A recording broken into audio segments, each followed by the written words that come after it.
A controlled assault operation by Ukrainian forces has led to the capture of a fortified enemy stronghold in the Kupiansk sector, marking a significant tactical development on one of the most challenging stretches of the front near Kupiansk.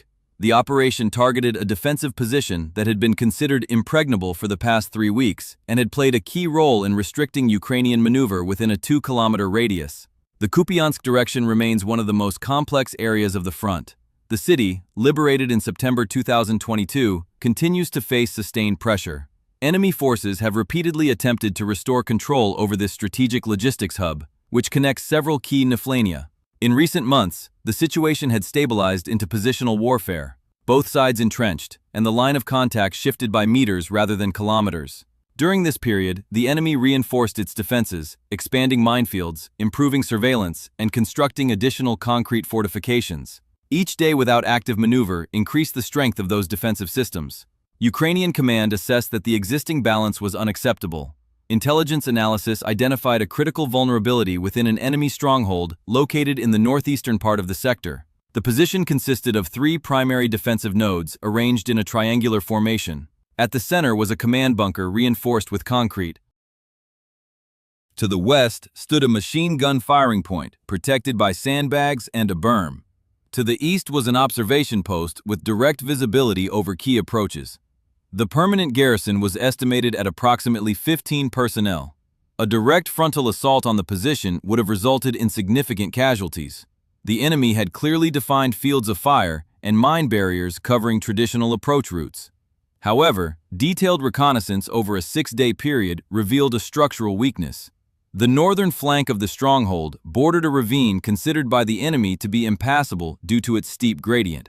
Further analysis determined that a narrow but viable passage existed within the ravine.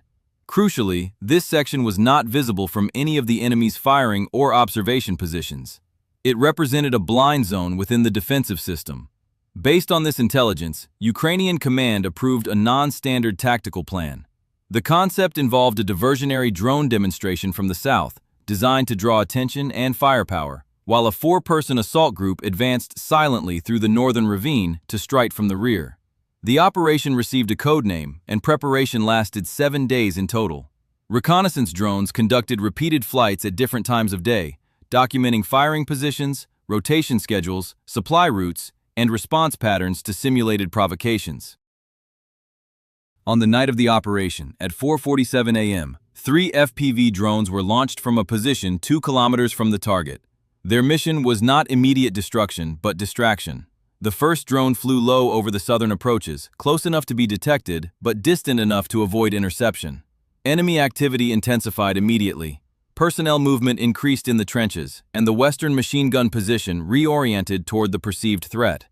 30 seconds later, a second drone appeared, simulating an attack against the machine gun point. The enemy opened fire. As defensive attention shifted southward, the Ukrainian assault group moved through the northern ravine.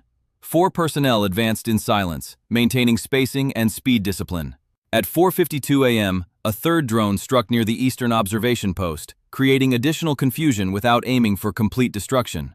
At that moment, the assault group reached the upper section of the ravine, approximately 20 meters from the rear of the central command position.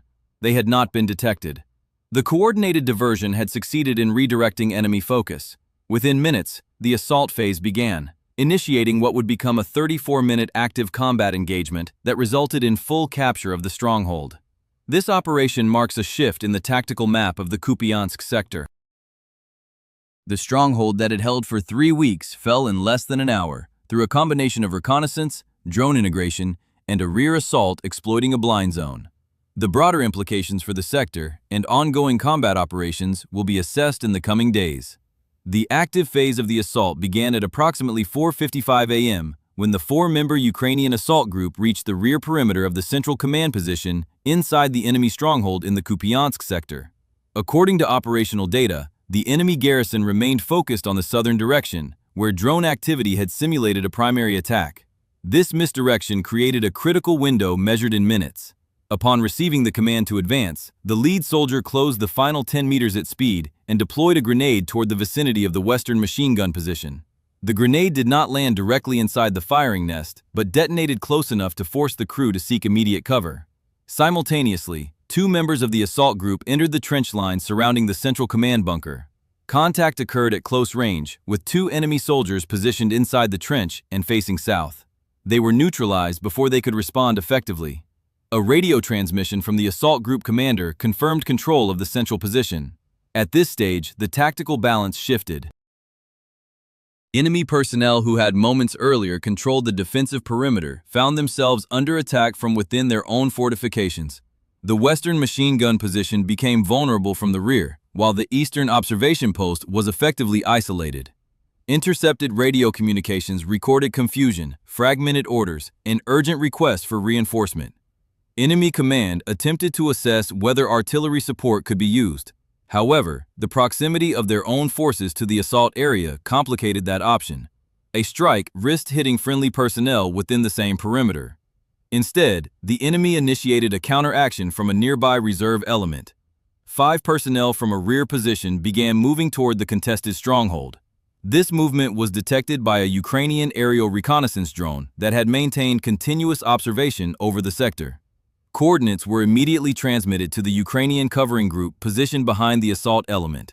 2 FPV drones were launched to intercept the advancing reserve unit. The first drone struck the head of the approaching formation, resulting in an immediate halt as surviving members sought cover. 15 seconds later, a second drone impacted near the remaining personnel before they could disperse effectively. The attempted counterattack was neutralized before it reached the perimeter of the stronghold. This interception prevented reinforcement at a critical stage of the assault. Inside the stronghold, combat continued between the assault group and the western firing position.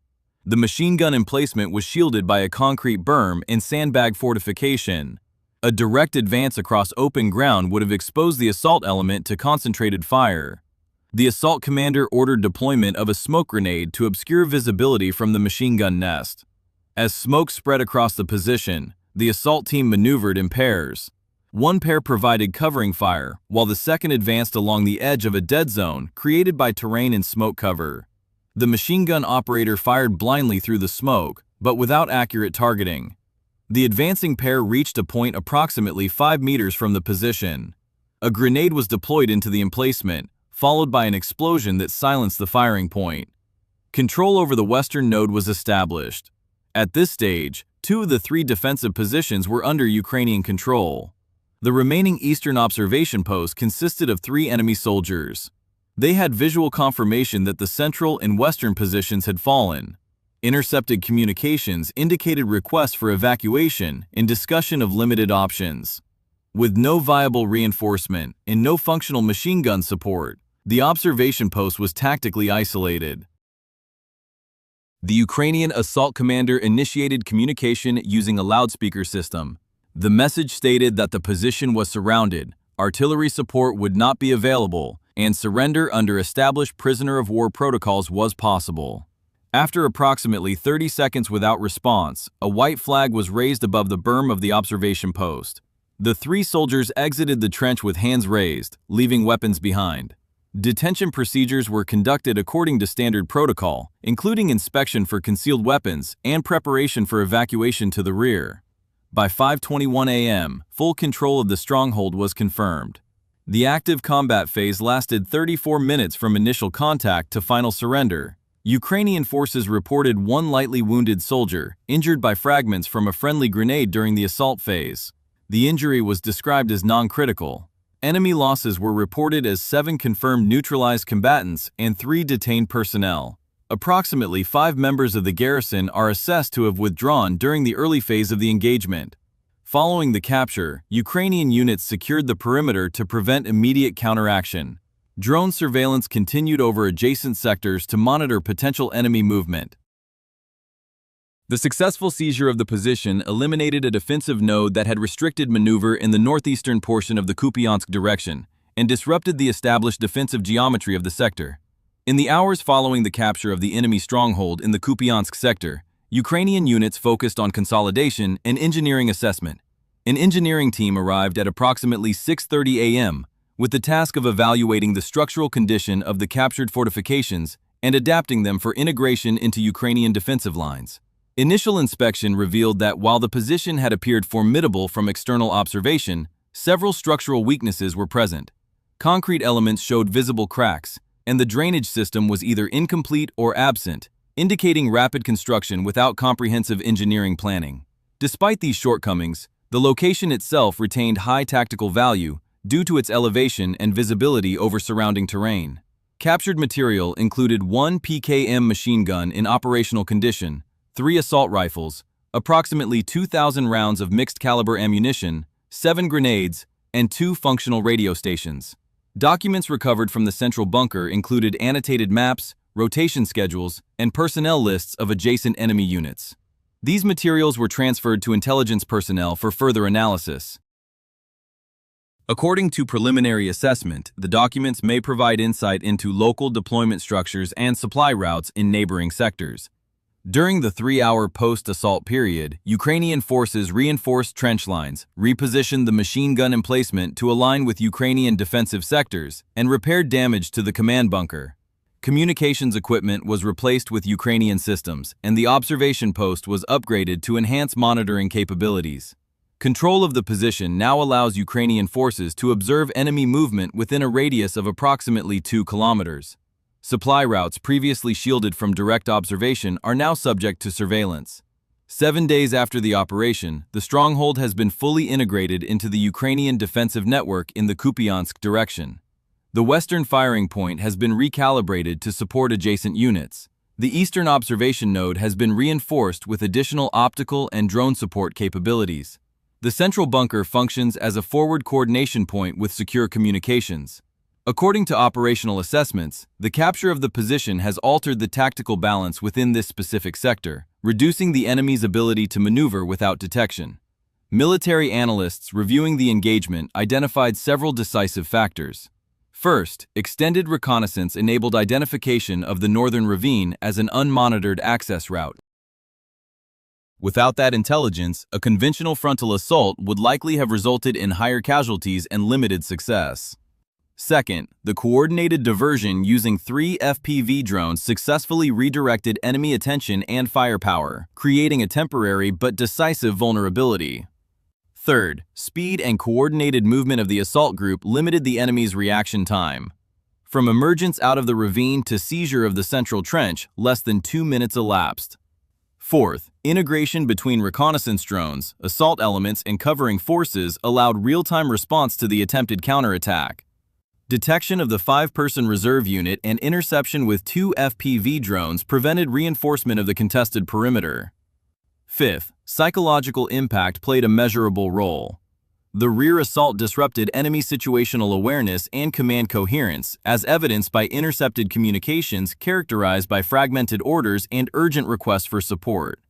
The Kupiansk direction remains an active combat zone. Engagements continue, and both sides maintain fortified positions across the line of contact. However, the seizure of this stronghold demonstrates a shift from static positional engagement toward controlled defensive action at selected points. Ukrainian forces chose the time, method, and axis of attack, replacing reactive posture with targeted initiative. Operational Command has indicated that the tactical principles demonstrated in this engagement will be incorporated into training and planning for other units operating in similar environments. The emphasis on reconnaissance depth, exploitation of terrain blind zones, coordinated drone usage, and rapid close-quarters assault reflects adaptation to contemporary battlefield conditions. The broader impact on the sector includes increased observation capability, disruption of enemy logistics monitoring patterns, and expansion of maneuver space within the northeastern portion of the Kupiansk front. While territorial change in meters may appear limited, control of key terrain features can influence operational flexibility across a wider radius. Fighting in the Kupiansk area continues, and further developments are expected as both sides adjust to the new configuration of defensive lines. This engagement underscores the evolving character of operations in the sector, where technology, intelligence, and rapid execution combine to produce localized but strategically meaningful outcomes. For continued coverage and detailed frontline reports, subscribe for updates.